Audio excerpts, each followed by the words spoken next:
눈을 감고 저와 함께 아주 특별한 시간 여행을 떠나보려 합니다.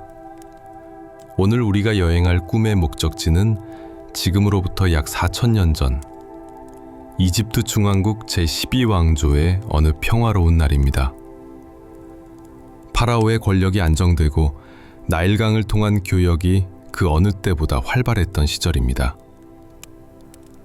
우리의 여정은 거대한 궁전이나 신전이 아닌 이 모든 풍요로움의 근원인 나일강, 그 고요한 물결 위에서 시작됩니다. 이곳에서 우리는 나일강 상인 아코리의 발자취를 조용히 따라가게 될 것입니다.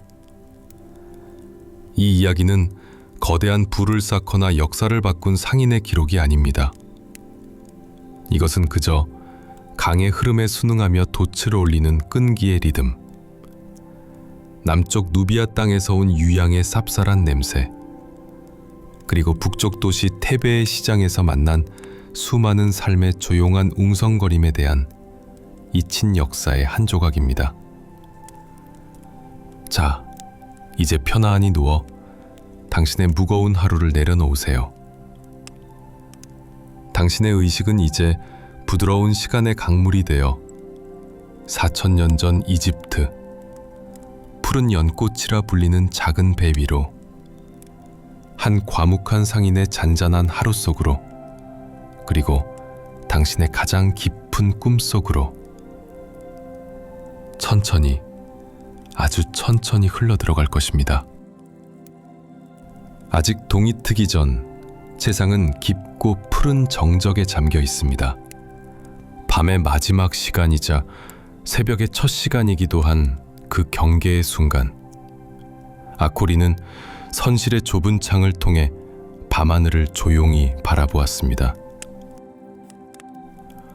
어젯밤 강가 모래톱에 정박해둔 그의 배, 푸른 연꽃은 한 뼘의 흔들림도 없이 고요했으며 수면은 잘 닦인 흑요석 거울처럼 밤하늘을 그대로 비추고 있었습니다. 그 거울 위로는 아직 잠들지 않은 별들의 마지막 속삭임이 흐르고 있었습니다. 검은 벨벳 같은 하늘에는 불멸의 별들이라 불리는 북쪽의 별들이 제자리를 지키고 있었고, 그 주위를 따라 위대한 신들의 배가 되어 밤의 여정을 마친 은하수가 희미한 빛의 띠를 그리며 하늘을 가로지르고 있었습니다. 아코리는 저 별들이 수천 년 전에도 저 자리에 있었고 수천 년 후에도 변함없이 저 자리에 있을 것이라는 사실을 생각했습니다. 그는 하늘의 지도에서 메세크테트라 불리는 밤의 태양신 라가 타고 가는 배의 별자리를 찾아보았습니다. 그리고 오시리스 신의 현신인 오리온 자리가 서쪽 지평선 너머로 서서히 잠겨가는 것을 지켜보았습니다. 그는 그 영원함 속에서 아주 작은 점 하나에 불과했지만 그 사실이 그를 불안하게 하는 대신 오히려 깊은 평온함을 안겨주었습니다.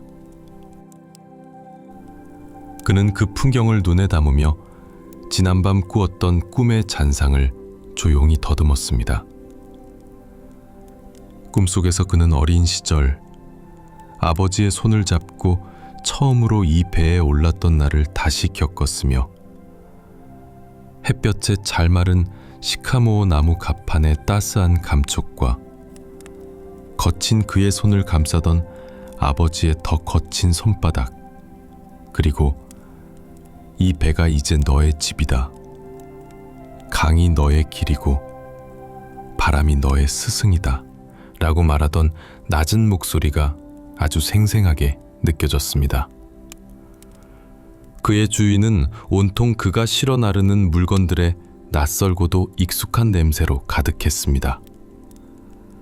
남쪽 누비아의 건조한 땅에서 온 유향 덩어리가 담긴 아마포자루에서는 달콤하면서도 쌉쌀한 성스러운 향기가 피어올랐고, 붉은 바다 너머 신비의 땅 푼투에서 왔을지도 모를 모략이 든 작은 나무 상자에서는 깊고 부드러운 흙냄새가 났습니다.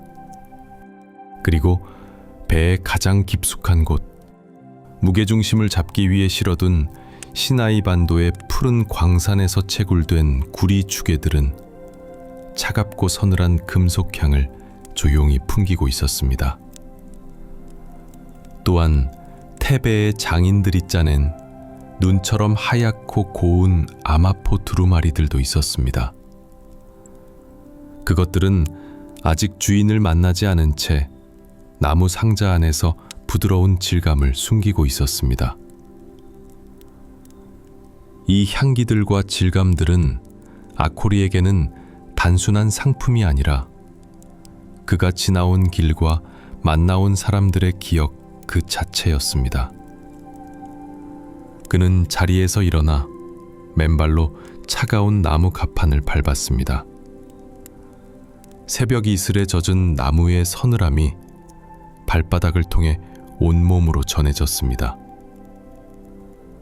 강가에서는 무성한 파피루스 덤불이 바람 한 점 없이도 미세하게 흔들렸고 그 사이에서 잠이 덜 깬 개구리 한 마리가 아주 나지막이 꿈결처럼 물었습니다. 그 소리는 정적을 깨뜨리기보다는 오히려 정적의 깊이를 더해주는 듯한 완벽한 배경음이었습니다. 아코리는 강가로 다가가 두 손으로 강물을 떠서 얼굴을 씻었습니다. 차가운 물이 밤새 쌓인 잠의 기운을 부드럽게 씻어내렸습니다. 그는 깊게 숨을 들이쉬었습니다. 새벽 공기는 차갑고 깨끗했으며 물과 젖은 흙, 그리고 아주 멀리 서쪽 사막에서 불어온 건조한 모래 냄새가 희미하게 섞여 있었습니다. 그는 이제 곧 시작될 또 하루의 항해를 위해 아주 느리고 절제된 동작으로 몸을 움직이기 시작했습니다. 모든 것은 서두를 필요가 없었습니다. 강물처럼, 시간처럼 그저 흘러가면 되는 것이었습니다. 동쪽 하늘이 아주 서서히 짙은 남색에서 옅은 보랏빛으로 다시 부드러운 장밋빛으로 마치 깨끗한 파피루스 위에 묽은 잉크가 번지듯 옅은 빛으로 물들기 시작했습니다. 지평선 너머로 위대한 태양신 라가 황금배를 타고 지하세계의 모든 위험을 물리치고 떠오를 준비를 하는 시간이었습니다. 아코리는 가판 한쪽에 놓인 작은 진흙 화로에 마른 아카시아 나뭇가지를 넣고 부싯돌을 쳐서 불을 피웠습니다. 치직, 치직. 마른 이끼에 불꽃이 옮겨 붙고 곧이어 나뭇가지가 타닥타닥 하는 소리를 내며 타오르기 시작했습니다.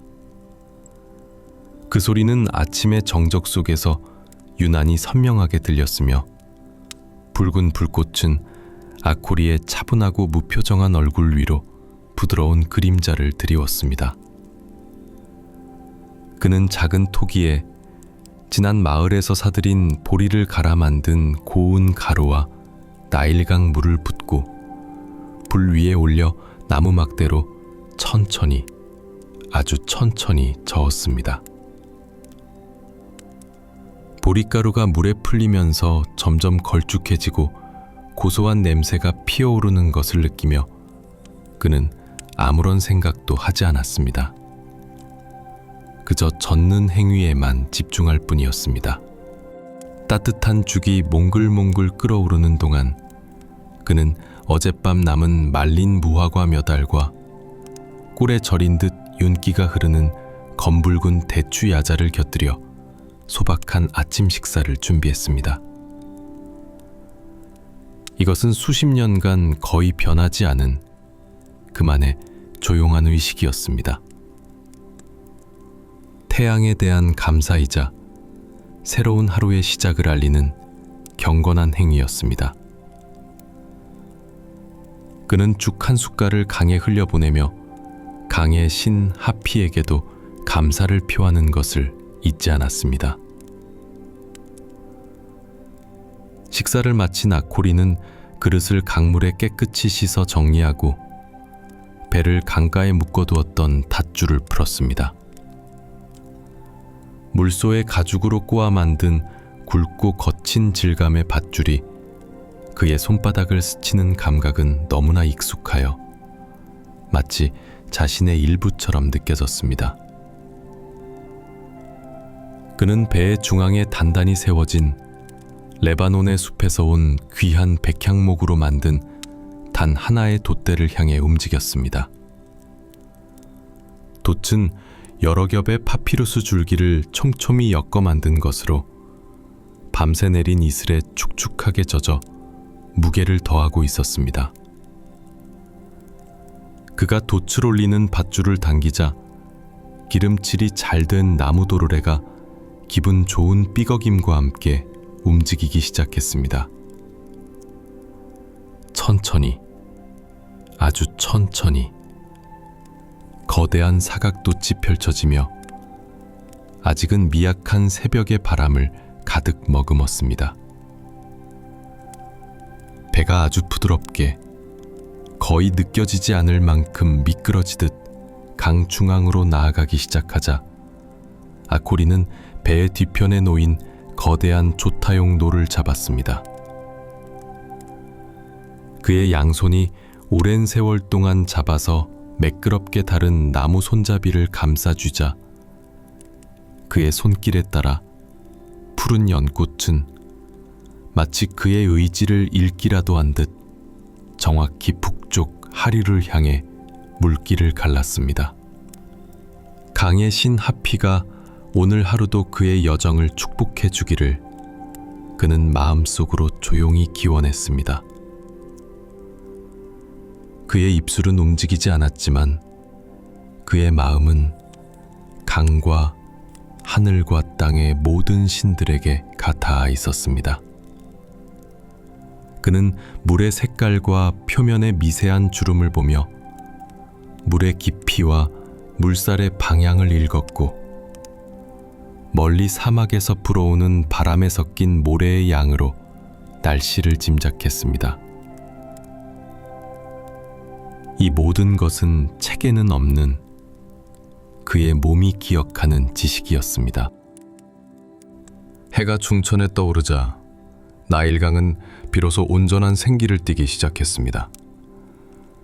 강물은 햇빛을 받아 수만 개의 다이아몬드처럼 혹은 부서진 금조각처럼 눈부시게 반짝였고 강변의 풍경은 마치 서기가 펼쳐놓은 거대한 두루마리가 펼쳐지듯 느리게, 아주 느리게 아코리의 곁을 스쳐 지나갔습니다. 동쪽 강둑으로는 케메트, 즉 검은 땅이라 불리는 나일강의 축복인 검고 비옥한 땅 위로 끝없이 펼쳐진 푸른 밀밭이 따스한 북풍에 따라 부드럽게 물결쳤으며 그 사이사이로 샤도프라 불리는 관계시설을 이용해 밭에 물을 대는 농부들의 모습이 작은 점처럼 보였습니다. 그들은 서로에게 무어라 외치기도 했지만 그 소리는 아코리가 있는 강 중앙까지는 닿지 않고 그저 평화로운 풍경의 일부가 될 뿐이었습니다. 서쪽 강둑, 즉 해가 지는 죽음의 땅은 조금 더 야생의 모습을 간직하고 있었습니다. 무성하게 자란 파피루스 숲에서는 사람의 키보다 더 큰 줄기들이 빽빽하게 솟아 있었고 그 사이에서는 지혜의 신 토트의 성스러운 동물인 따오기, 즉 이비스들이 긴 부리를 진흙 속에 박고 먹이를 찾고 있었습니다. 또한 키가 큰 외가리들이 긴 다리로 우아하게 거닐며 물고기를 사냥했습니다. 때로는 거대한 날개를 펼쳐 푸른 하늘로 날아오르기도 했는데 그 모습은 마치 신의 전령과도 같았습니다. 물가에 가까운 진흙 위에는 거대한 나일 악어들이 마치 죽은 통나무처럼 미동도 없이 누워 따스한 햇볕을 즐기고 있었으며 그들의 등 위에는 작은 새들이 앉아 기생충을 쪼아먹는 평화로운 공존이 이루어지고 있었습니다.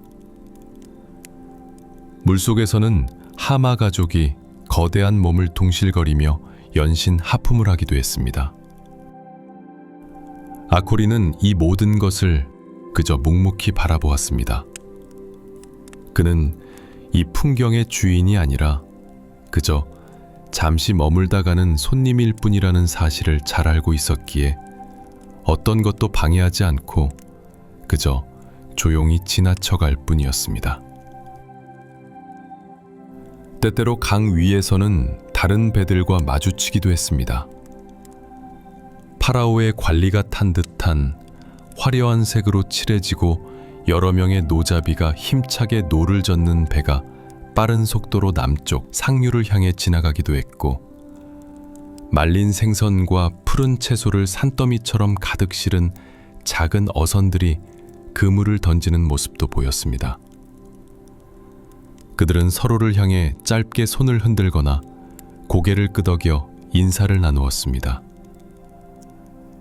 특별한 대화는 오고 가지 않았지만 같은 강 위에서 각자의 삶을 꾸려나가는 이들 사이에는 보이지 않는 유대감이 흐르고 있었습니다. 한 번은 강변의 작은 마을 나루터에서 벌거벗은 아이들이 물장구를 치며 아코리의 배를 향해 소리치며 손을 흔들었습니다. 그들의 맑은 웃음소리가 물결을 타고 아코리에게 전해졌습니다. 아코리는 표정을 바꾸지 않은 채 희미한 미소로 화답하며 품에서 잘 익은 대추야자 한 줌을 꺼내 조용히 강물 위로 던져주었습니다. 아이들의 즐거운 환호성을 뒤로하며 푸른 연꽃은 다시 제 갈 길을 갔습니다. 그 만남은 짧았지만 아코리의 마음속에 작은 온기를 남겼습니다. 그 온기는 그의 기록에 남아 또 다른 밤의 길잡이가 되어줄 것이었습니다. 그는 강변의 작은 신전에서 피어오르는 연기를 보기도 했습니다. 아마도 누군가가 풍요와 안녕을 위해 신에게 공물을 바치고 있는 것이리라 그는 짐작했습니다. 그 자신도 마음속으로 그들의 기도가 신에게 닿기를 빌어주었습니다. 태양이 하늘 가장 높은 곳에 이르자 세상의 모든 움직임이 느려졌습니다. 강렬한 햇살은 강물 위에 은빛 비늘을 흩뿌렸고 공기는 뜨겁게 달아올라 아지랑이가 피어올랐습니다. 강변의 농부들도 잠시 일을 멈추고 시카모 나무 그늘 아래에서 휴식을 취했고 야생 동물들마저도 더위를 피해 모습을 감추었습니다. 강은 그 어느 때보다 고요했고 오직 푸른 연꽃이 물을 가르는 소리와 멀리서 들려오는 매미 소리만이 정적을 채웠습니다. 아코리는 돛의 방향을 살짝 바꾸어 바람을 최대한 효율적으로 받게 한 뒤 갑판 중앙에 작은 아마포 차양을 쳤습니다. 그 작은 그늘 아래 앉아 그는 물병에서 시원한 물을 한 모금 마셨습니다. 물은 미지근했지만 파는 듯한 갈증을 달래주기에는 충분했습니다. 그는 눈을 감고 배의 미세한 흔들림에 몸을 맡겼습니다. 마치 거대한 요람에 누운 듯 규칙적인 흔들림과 잔잔한 물소리는 그를 반쯤 잠든 상태, 꿈과 현실의 경계로 이끌었습니다. 그는 아무것도 생각하지 않았습니다. 생각은 뜨거운 햇살 아래 녹아내리고 오직 감각만이 남았습니다. 피부에 닿는 건조한 바람의 감촉, 귓가에 맴도는 물의 속삭임, 코끝을 스치는 강물의 냄새. 이 순간 아코리는 강과 바람과 배와 온전히 하나가 되었습니다. 그는 한참 동안 그렇게 앉아 강둑의 풍경이 아주 느리게 변하는 것을 바라보았습니다. 이제는 푸른 밀밭 대신 키가 큰 대추야자 나무들이 줄지어 서 있는 구간을 지나고 있었습니다. 대추야자 나무의 잎사귀들은 바람에 부드럽게 흔들리며 햇빛을 잘게 부수어 반짝이는 그림자를 만들어냈습니다. 그는 나무 아래에서 염소떼를 돌보는 목동의 실루엣을 보았습니다. 목동은 피리를 불고 있었지만 그 소리는 너무 멀어 들리지 않았습니다. 오직 그 모습만이 고요하고 평화로운 한 폭의 그림처럼 아코리의 시야에 들어왔다가 사라졌습니다. 강물 속에서는 커다란 물고기가 한 번씩 뛰어올라 은빛 몸을 번쩍이며 물보라를 일으켰습니다. 그 짧은 순간의 역동성이 오히려 주변의 깊은 정적을 더욱 강조하는 듯했습니다.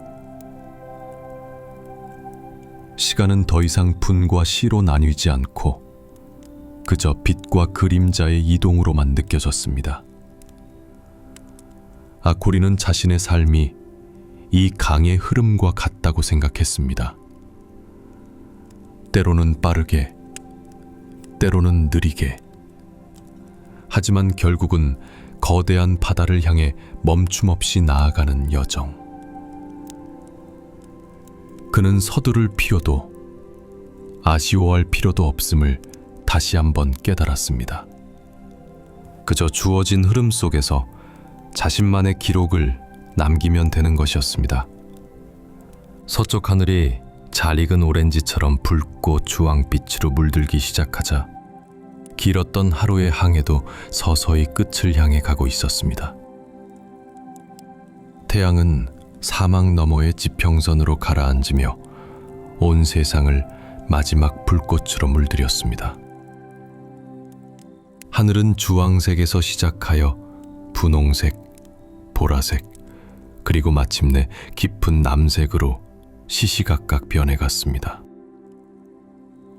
강물은 이제 반짝이는 금빛으로, 이내 구릿빛으로, 그리고 마침내 짙은 포도주색으로 출렁였고, 아코리의 그림자는 배의 갑판 위로 아주 길게 늘어졌다가 이내 어둠 속으로 스며들었습니다. 바람이 잦아들면서 돛은 힘을 일구고 축 늘어졌고 배의 속도는 현저히 느려져 거의 멈춘 듯했습니다. 이제는 거대한 조타용 노를 저어 방향을 유지하는 것만으로도 충분했습니다. 저 멀리 북쪽 수평선 위로 남부의 수도이자 위대한 신 아문의 도시 테베의 윤곽이 희미하게 보이기 시작했습니다. 아직은 그저 저녁 노을에 비친 아지랑이처럼 어른거리는 실루엣에 불과했지만 아코리는 저 너머에 카르나크와 룩소르의 거대한 신전들이 잠들어 있다는 것을 알고 있었습니다. 수백 개의 거대한 기둥으로 이루어진 신전의 탑문들은 하늘을 찌를 듯이 솟아있을 것이고 그 앞에 선 수많은 오벨리스크들은 마지막 햇빛을 받아 그 끝이 장밋빛으로 빛나고 있을 터였습니다. 그는 곧 도착할 도시의 분주함을 생각했지만 마음은 이상하게도 고요했습니다. 그의 안식처는 도시의 집이 아닌 바로 이 배 위였기 때문입니다. 아코리는 오늘 밤 정박할 만한 조용한 강가를 찾아 주위를 살폈습니다. 도시의 소음과 불빛이 닿지 않는 한적한 모래톱이 그의 눈에 들어왔습니다. 그는 마지막 남은 힘을 다해 노를 저어 배를 강가로 붙였습니다. 배의 바닥이 부드러운 모래에 닿는 스윽하는 소리가 작게 들렸습니다. 그는 청동으로 만든 닻을 들어 모래에 깊숙이 박고 돛을 조심스럽게 내렸습니다. 푸른 연꽃은 마침내 하루의 여정을 마치고 깊은 휴식에 들어갔습니다. 주변은 어느새 완전히 어두워졌고 낮 동안의 모든 소음은 사라졌습니다. 오직 강물이 아주 부드럽게 선체를 어루만지는 소리와 서쪽 사막 언덕 너머에서 들려오는 자칼의 구슬픈 울음소리, 그리고 밤벌레들의 끝없는 합창만이 고요한 어둠을 가득 채우고 있었습니다. 배가 완전히 정박하자 아코리는 하루의 여정 동안 쌓인 먼지를 털어내는 일부터 시작했습니다. 그는 갑판 위를 오가며 낮 동안 햇볕과 바람에 시달렸을 상품들을 점검했습니다. 유향이 담긴 자루의 끈을 다시 단단히 조이고 모략이 든 나무 상자의 뚜껑이 잘 닫혀 있는지 확인했습니다. 그는 상자 하나하나를 손으로 쓸어보며 나무의 결을 느꼈습니다. 각각의 상자는 그가 거쳐온 장소와 만났던 사람들의 이야기를 품고 있었습니다. 누비아의 어느 마을에서 만난 과묵한 족장의 얼굴, 시나이의 광산에서 구리를 캐던 인부들의 지친 눈빛, 테베의 시장에서 화려한 장신구를 걸치고 아마포의 풍지를 꼼꼼히 따지던 여인의 모습. 상품들은 말이 없었지만 아쿠리에게는 수많은 기억을 들려주는 오래된 친구와도 같았습니다. 그는 젖은 아마포천으로 구리 주개 표면의 먼지를 부드럽게 닦아냈습니다. 서늘한 금속의 감촉이 그의 더운 손바닥에 기분 좋게 느껴졌습니다. 이 단순하고 반복적인 행위는 그의 마음을 차분하게 가라앉혔습니다. 하루 동안의 모든 긴장과 감각의 피로가 먼지를 닦아내는 손길 하나하나에 실려 강물 위로 흩어지는 듯했습니다. 그는 갑판 위에 흩어져 있던 밧줄들을 다시 가지런히 감아 정리했습니다. 밧줄을 둥글게 마는 그의 손놀림은 능숙하고 군더더기가 없었습니다. 수십 년간 반복해온 일이기에 그의 몸은 생각보다 먼저 움직였습니다. 그는 배 위의 모든 물건이 제자리에 있어야만 마음이 편안해지는 사람이었습니다. 잘 감긴 밧줄, 가지런히 쌓인 상자들, 제 위치에 걸린 도구들, 이 모든 것은 혼돈스러운 세상 속에서 그가 유지할 수 있는 작은 질서였습니다. 이 질서 정연함 속에서 그는 안정감을 느꼈습니다. 푸른 연꽃이라는 작은 세계 안에서 그는 왕국의 파라오가 부럽지 않은 완벽한 주인이었습니다. 모든 정리가 끝나자 가파는 마치 이제 막 여정을 시작하는 배처럼 깨끗하고 정돈된 모습이었습니다. 그는 만족스러운 한숨과 함께 허리를 펴고 밤하늘을 올려다보았습니다. 별들은 아침에 보았을 때보다 훨씬 더 밝고 선명하게 빛나고 있었습니다. 아코리는 다시 작은 화로에 불을 피웠습니다. 이번에는 아침보다 더 작은 불꽃이었습니다. 그는 남은 보릿가루에 물을 조금 더 넣어 묽은 반죽을 만들고 그것을 손으로 얇게 펴서 뜨겁게 달궈진 평평한 돌 위에 올려놓았습니다. 칙 하는 소리와 함께 고소한 냄새가 피어올랐습니다. 빵이 익어가는 동안 그는 작은 단지에서 소금에 절인 생선 한 조각과 올리브 몇 알을 꺼냈습니다. 이것이 그의 저녁 식사 전부였습니다. 화려하지는 않았지만 하루의 노동을 마친 그에게는 충분하고도 넘치는 만찬이었습니다. 그는 갓 구워낸 따뜻한 빵을 손으로 찢어 천천히 입에 넣고 오랫동안 씹었습니다. 빵의 구수한 맛과 짭짤한 생선의 맛, 그리고 올리브의 상큼한 향이 입안에서 조화롭게 어우러졌습니다. 그는 눈을 감고 맛을 음미했습니다. 이 순간만큼은 세상의 모든 근심이 사라지는 듯했습니다.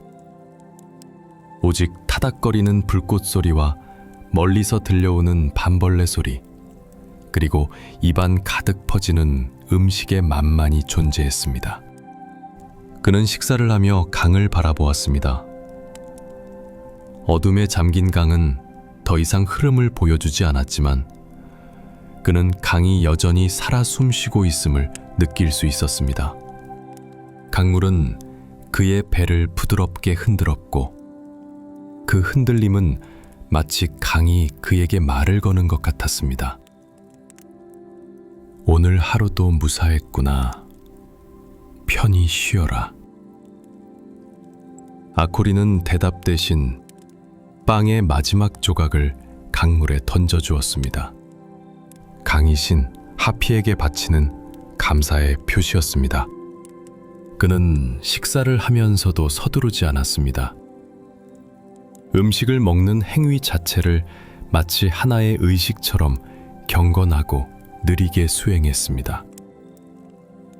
한 입 한 입, 그 속에 담긴 태양의 에너지와 땅의 기운, 그리고 강물의 생명력을 느끼려 노력했습니다. 식사가 끝나자 그는 남은 음식을 다시 잘 싸서 정리하고 화롯불에 모래를 덮어 완전히 껐습니다. 주변은 다시 완벽한 어둠과 정적에 휩싸였습니다. 오직 별빛만이 그의 고요한 세계를 희미하게 비추고 있었습니다. 모든 정리를 마치고 선실에 놓은 아쿠리는 잠이 들기 전 마지막으로 작은 창을 통해 강 건너편을 바라보았습니다. 저 멀리 수많은 집과 신전들이 모여 이룬 도시 테베는 완벽한 어둠 속에 잠겨 거대한 그림자처럼 누워 있었습니다. 낮 동안의 모든 소음과 활기는 사라지고 오직 그 거대한 존재감만이 밤 공기 속에 묵직하게 자리하고 있었습니다. 그는 저 어둠 속에서 수만 명의 사람들이 각자의 꿈을 꾸고 있을 것이라고 생각했습니다. 파라오와 고위 사제들은 신들의 계시를 꿈꿀 것이고, 장인들은 더 정교한 작품을, 농부들은 풍요로운 수확을 꿈꿀 터였습니다. 그리고 그 자신은 내일 아침 저 도시의 항구에 무사히 닿아 그의 상품들이 좋은 주인을 만나기를 꿈꾸었습니다. 그는 저 거대한 도시의 일부가 아니었지만 그의 삶은 저 도시와 보이지 않는 끈으로 연결되어 있었습니다. 그의 배에 실린 향과 구리는 신전의 제단 위에서 피어오를 것이고, 그가 이곳에서 사들일 곡물은 다른 마을 사람들의 생명이 될 것이었습니다. 이 거대한 순환의 일부라는 생각이 그에게 작은 위안을 주었습니다. 그는 도시의 실루엣에서 눈을 떼고 천장에 시선을 고정했습니다. 배가 아주 미세하게 규칙적으로 흔들리는 감각이 그의 온몸으로 전해졌습니다. 강물이 선체에 부딪혔다가 멀어지는 소리는 그의 느리고 깊어진 숨소리와 하나가 되었습니다. 찰랑, 후, 찰랑, 후. 이 세상에 존재하는 가장 근원적이고 단순한 믿음이 그의 온몸을 감싸는 자장가가 되었습니다. 그의 몸은 더 이상 딱딱한 나무 바닥 위에 누워있지 않았습니다. 그는 마치 자신이 강물 그 자체가 되어 끝없이 펼쳐진 어둠 속을 유영하는 듯한 느낌에 빠져들었습니다. 그의 마지막 남은 의식의 불꽃이 서서히 사그라들었습니다. 내일의 테베는 잠든 그의 꿈속에서 먼저 모습을 드러낼 것이었습니다. 지난밤 깊은 잠에서 깨어난 아코리는 동쪽 하늘이 밝아오기 시작할 무렵 다시 닻으로 위었습니다. 밤사이 한층 더 차가워진 새벽 공기를 가르며 푸른 연꽃은 태베의 항구를 향해 느리게 나아갔습니다. 아직 도시는 잠에서 깨어나지 않은 듯 고요했지만 강 위에는 이미 부지런한 어부들의 작은 배들이 그물을 걷고 있었습니다. 아코리는 그들을 지나치며 묵묵히 노를 저었습니다. 강 건너편 해가 떠오르는 동쪽 강둑의 카르나크 신전은 아직 어둠 속에 잠겨 있었지만 그 거대한 기둥들의 실루엣은 새벽빛을 받아 조금씩 그 위용을 드러내고 있었습니다. 강물에서는 희미한 물안개가 피어올라 마치 신들의 세계와 인간의 세계를 나누는 장막처럼 느껴졌습니다. 배가 항구에 가까워질수록 고요함 속에서 아주 희미한 소리들이 섞여들기 시작했습니다. 멀리서 들려오는 타구는 소리, 이제 막 하루의 일을 시작하는 인부들의 웅성거림 같은 것들이었습니다. 푸른 연꽃이 마침내 태베의 항구에 들어서자 아코리의 눈앞에는 완전히 다른 세상이 펼쳐졌습니다. 좁은 강가에 정박해 있던 그의 배와는 달리 이곳은 수많은 배들로 가득 차 있었습니다. 파라오의 거대한 의식용 배부터 크레타 섬에서 건너온 듯한 낯선 모양의 상선, 곡물과 가축을 실어 나르는 투박한 진배들까지 각양각색의 배들이 서로 어깨를 맞대고 물결에 흔들리고 있었습니다. 부두에서는 인부들이 밤새 도착한 배에서 짐을 내리고 있었습니다. 그들의 구릿빛 등은 아침 햇살을 받아 번쩍였고 하나, 둘 하는 그들의 구령 소리가 항구 전체에 규칙적으로 울려 퍼졌습니다. 공기 중에는 갓 구운 빵 냄새와 짐을 나르는 당나귀들의 냄새, 강물의 비릿한 냄새와 멀리 시장에서 풍겨오는 향신료 냄새가 뒤섞여 있었습니다. 아코리는 익숙하게 빈자리를 찾아 배를 대고 밧줄을 단단히 묶었습니다. 그의 조용한 여정은 끝났고 이제 도시의 분주함 속으로 들어갈 시간이었습니다.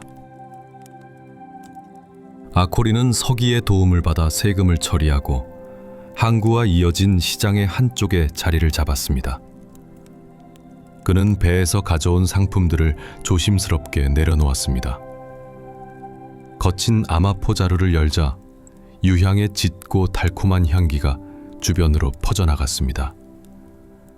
그는 잘 마른 유향 덩어리 몇 개를 작은 화로에 올려 태웠습니다.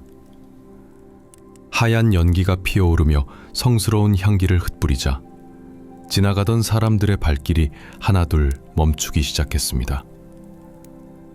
그는 또한 시나이에서 온 구리 주개들을 가지런히 진열했습니다.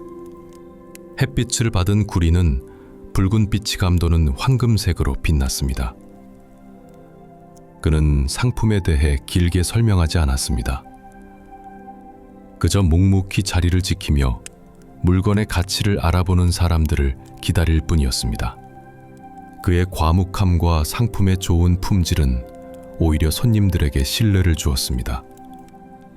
신전의 하급 사제가 다가와 유향의 품질을 꼼꼼히 살폈고 파라오의 궁전에서 일하는 장인은 구리 주괴의 무게와 순도를 확인했습니다.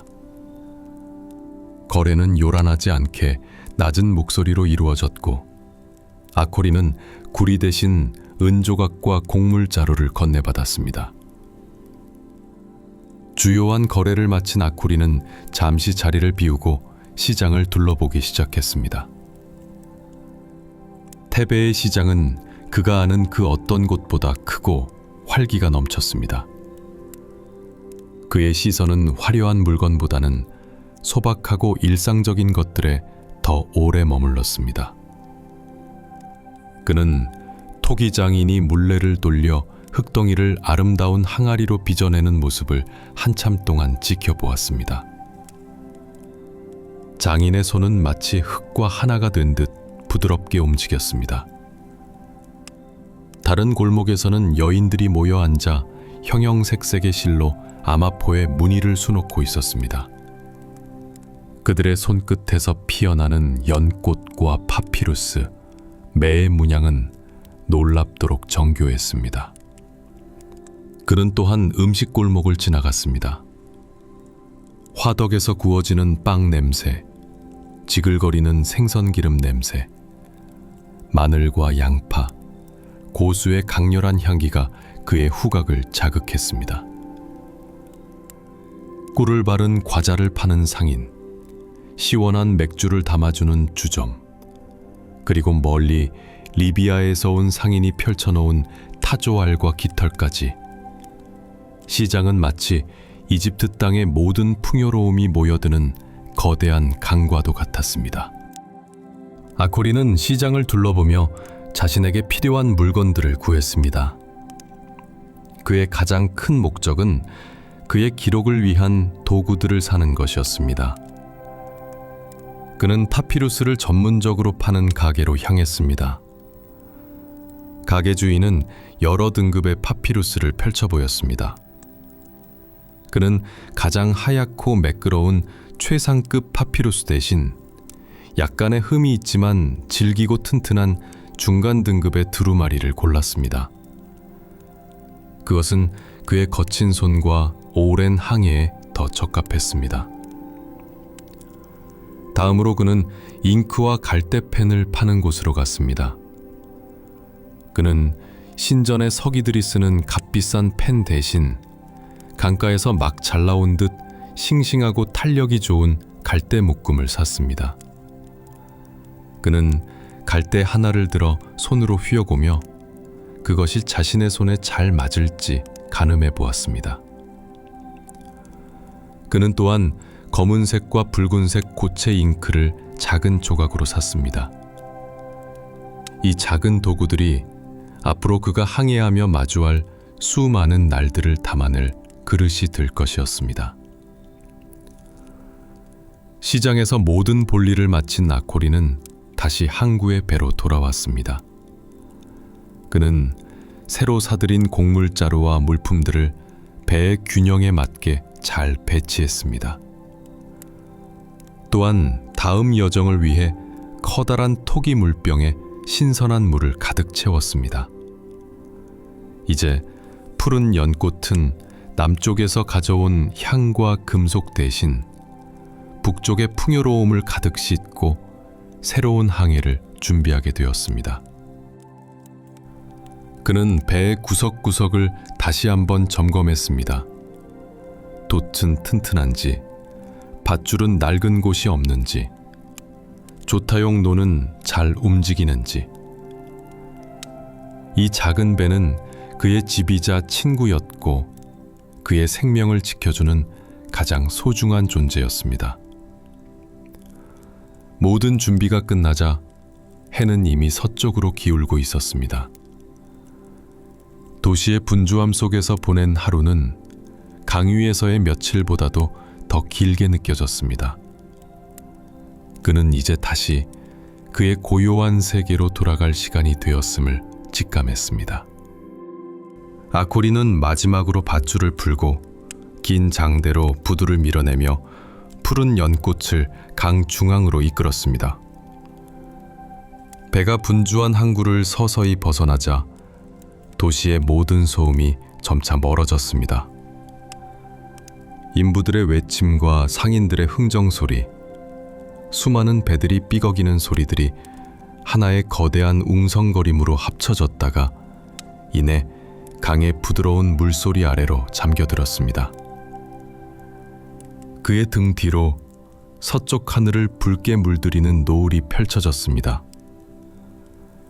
하루의 일을 마친 태양신 라가 지하세계로의 여정을 준비하는 시간이었습니다. 붉은 노을빛을 받은 테베의 신전들과 건물들은 마치 거대한 불꽃에 휩싸인 것처럼 보였습니다. 항구의 배들은 검은 실루엣이 되어 고요한 물결 위에 떠 있었고 강물은 온통 금빛과 주홍빛으로 넘실거렸습니다. 아코리는 조타용 노를 잡고 이제는 남쪽 상류를 향해 배의 방향을 잡았습니다. 그는 노을 지는 태베의 풍경을 말없이 바라보았습니다. 위대한 도시의 화려함과 분주함은 이제 그의 등 뒤에 있었습니다. 그의 앞에는 다시 끝없이 펼쳐진 고요한 강과 어둠이 내리는 하늘, 그리고 그 길을 비춰줄 수많은 별들만이 기다리고 있었습니다. 그는 도시에서의 하루가 마치 짧은 꿈처럼 느껴졌습니다. 이제 꿈에서 깨어나 다시 그의 진짜 현실인 강 위로 돌아온 것이었습니다. 바람이 돛을 부드럽게 밀어주기 시작했고 푸른 연꽃은 소리 없이 물 위를 미끄러져 나갔습니다. 그의 고독하고도 평화로운 항해는 이렇게 다시 시작되고 있었습니다. 노을의 마지막 빛이 사라지고 첫 번째 별이 떠오를 때까지 그는 그저 묵묵히 노를 잡고 서 있을 뿐이었습니다.